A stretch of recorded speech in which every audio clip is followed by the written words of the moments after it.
So ayun guys, ang ulam natin ngayon ay magluluto kami ni Blight ng adobo. Kasi yun yung request ni Madam ngayon guys eh.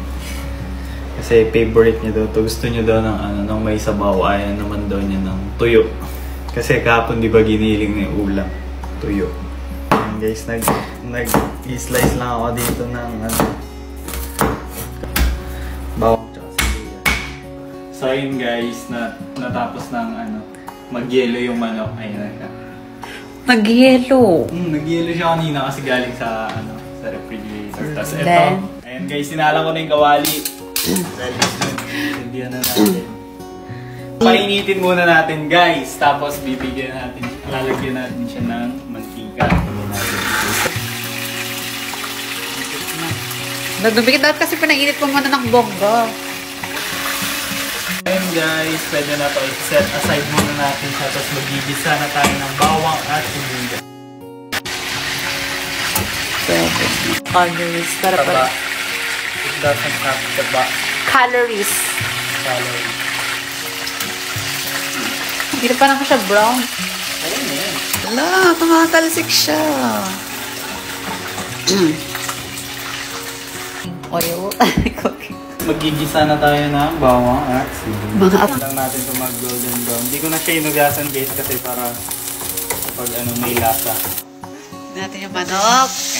Salualuin lang natin siya na onte para kumapit yung lasa ng bawang. Ilalagay na natin yung toyo. Toyo. Siyempre, sukatin lang natin yan. Pero 3 tablespoons. Parang maging 3 tablespoons. Tubig.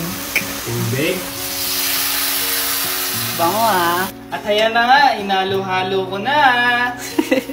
At syempre, hindi mawawala yung peppercorn. Ayan. At syempre, hindi mawawala yung oyster sauce. 1 tablespoon lang, pero sukatin ko na lang yan. Ano ba magtiwala ka sa sarili? Siya lang dapat lahat. Haluin. Isunod na ang suka.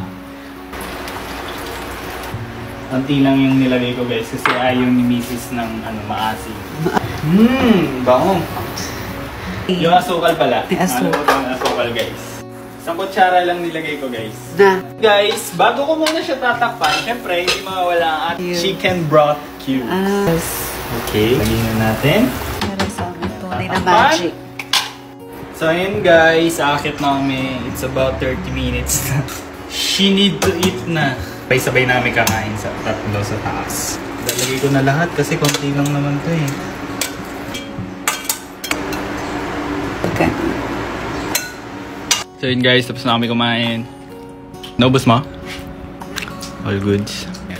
Ayan guys, syempre magte-take na ako na ito tapos ko lang kumain. Ayan, Ishin Advanced White Japan Formula.